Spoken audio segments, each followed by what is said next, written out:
Good day, February 17th. It is President's Day. It is episode 48 of Three Things with Ian. Let's jump in. I guess before we start, if you are buying a Lazy Boy or other pieces of furniture or a car today, you can thank our forefathers, Abraham Lincoln and George Washington in particular, for this holiday and for those cost savings. Anyway, I am a runner. I would say I'm between casual and whatever the next step is. I've run marathons, half marathons, 5Ks, 10Ks, you name it. Not particularly fast, probably in the 60th percentile. But I do follow the sport. I enjoy talking about running. I enjoy how I feel after I run. It has been an absolute brutal winter here in the Midwest for running. When it's warm out, there seems to be ice and snow on the roads, and it's been tough to get consistent mileage in. I am not a gerbil or a hamster. I do not like running on the treadmill. So I'm basically just an outside guy. So it is hard in the winter. I am planning on running a half marathon in May. I will do an episode probably closer to that date about running in particular. Anyway, world records are falling like dominoes. The past 3 weeks, we've seen indoor mile, the 5K. Just a couple days ago, let me pull up the details here. The Barcelona half marathon was held, and a man named Jacob Klemomi, probably saying that wrong, he had an absurd time, 56 minutes and something. Used to be like you would just touch just under the hour barrier for a half marathon, and that was hauling. He averaged 13.8 miles an hour, which is a comfortable to above comfortable bike ride. 4 minutes, 20 seconds. There are not many human beings who can run that for a mile, for a half mile, for 100 yards even. So that is a phenomenal time. And so it got me thinking, and a lot of us thinking, I think, in the community, what's going on?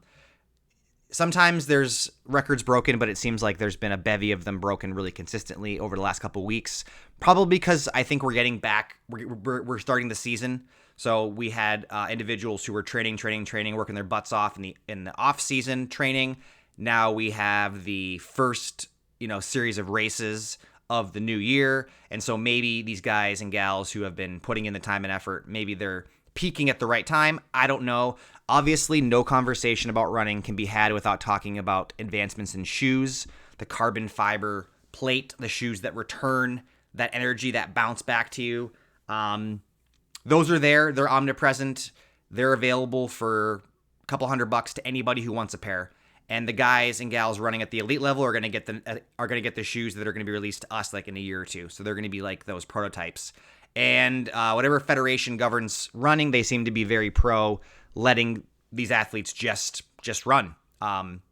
They get approved for these prototypes pretty easily, it seems like, and they just go with it. I think also, as I said with football, all the athletes on the planet are bigger, stronger, and faster. Dietary stuff is better. Training is better. Technology is better. When you marry all these things together, you have people who are extraordinarily talented inherently who are just going to break records. There's better pacing technology now, which has helped tremendously. That's part of the technology thing. We just are more aware of the human body and how it works, and we can pull more out of it. And we happen to have some incredibly good athletes. I hazard to guess that compensation and professional runners are able to just focus on running, and maybe even some athletes who could possibly do other sports are being drawn to running, and they're choosing that. So I don't have all the answers to this, but it's both fun and kind of jarring to see records fall so quickly. This is not bicycling, so we're not talking about doping as much, but you do see from time to time on websites runners who fail drug tests and who are banned for a number of years. Our fixation on the sub 2 hour marathon kind of captivated the running world for a few years. We've pushed past that, and now we're seeing everything from the 5K, 10,000 meters to the half marathon just get better. So I've been texting a friend of mine, and he argued the advance of training technology So many different events. Somebody's always able to specialize and be a little better at one thing, right? So there's no doubt in my mind that runners who are excellent indoor 5K runners, that's their specialty. They could podium and finish half marathons at very close to records, but they're just slightly better. They're maybe 1% better at this distance for whatever reason, and so they just put all their eggs in that basket. And I think there is some truth to that. Back in the day, you read about athletes who won the 5,000, 10,000 half marathon events at a championship or Olympics. That's not going to happen anymore, right? Kipchoge, who is the greatest marathoner of all time, he runs marathons. Could he crush a 10K and maybe win regional and national races? Obviously, but he might be 3 to 5 seconds slower per every couple miles than the person that just does that race. So anyway, I think it's cool. I think that running is one of those great sports where I was going to say it's just you and the open road, but I think gear does help to some degree. But it is a sport where it's you, it's how bad do you want it, it's how well you trained. Obviously, there's weather and other things that play. There are more variables, but there are less variables than like football, where there's 110 guys in the field and there's refs and there's this and that. So keep an eye on running. I have not worn socks in my hand. I just thought of that. I was reading a comment and somebody actually said they did that. So good for them. So actually, my number one thing today was running and world records. Let me pull up my other notes. Okay, so I have a problem with Spider-Man. I have a problem with how we've always depicted Spider-Man. I just got back into a new Disney Plus Spider-Man show. I watch it while I Peloton, so it's one of those things where I'm only kind of watching it while exercise, so it's kind of fun in that respect. So he gets bitten by a radioactive spider, and then he has access to the spider abilities. So that is typically, depending on the canon, the web fluid is either built in or he has canisters. The spider sense. Spiders are incredibly strong relative to their size. The speed, agility. He gets those powers. He always has the power of wit and charm.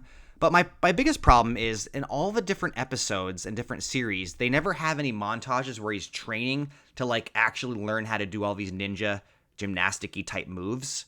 He just sort of gets bitten by a spider and then does those things. There's nothing in, so he's faster and quicker and stronger via the spider's powers. But spiders aren't inherently ninja-like, and they don't have any they're not doing the things that he immediately can do. He's able to do like karate and ninja stuff and not aerobics, but gymnastic things, like seemingly within a couple weeks.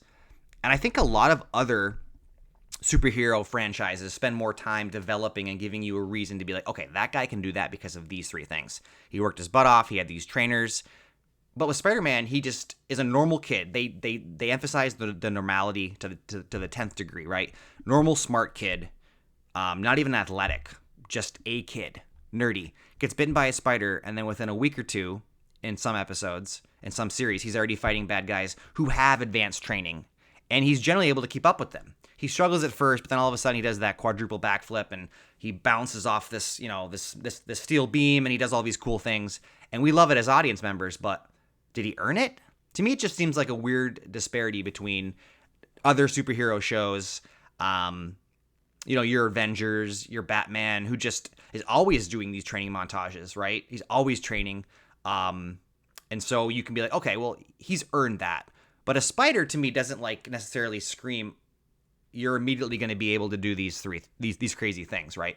Anyway, I just thought of that. I was watching the show. I wanted to share with you. So my number 2 thing was Spider-Man. I think it's a great origin story with the spider. I just think that there's that leap where he's a crime-fighting superstar way too fast. Okay, so my third thing is, I guess it's a lot of sports. So I've been watching. I for some reason the algorithm is feeding me like World European Championship mini golf masters, where they have really small holes, very, very tight holes with different obstacles, weird angles and things like that. And these guys and girls are just getting like holes in ones every time, like 1s and 2s. And they have weird form. They're not doing the normal like PGA putting golf stuff. It's a different kind of thing. The surface is weird. Like I saw a championship in like Finland where they were playing on essentially concrete with like circular rings around it, and it was almost like a skee ball type of event where you had very short holes but with very technical labyrinthian barriers. Anyway, my thing is like, it's always easy to say, oh, I could be that person in a couple years, right? People always talked about curling. Oh, I could do curling for a couple years and make the U.S. Olympic team. Is mini golf one of those things? Like, if you get good enough at understanding how much force to bang a ball off the wall and to do these bank shots, and you get very comfortable with reading the way the greens move and undulate, can you get really good at mini golf in a few years? Could you be able? It seems like a European thing, but I'm sure there's American championships. But is that one of those weird sports where like it's niche enough where you could just dedicate yourself if you have some inherent ability and just practice the bejesus out of it and get really good? I don't have the answers.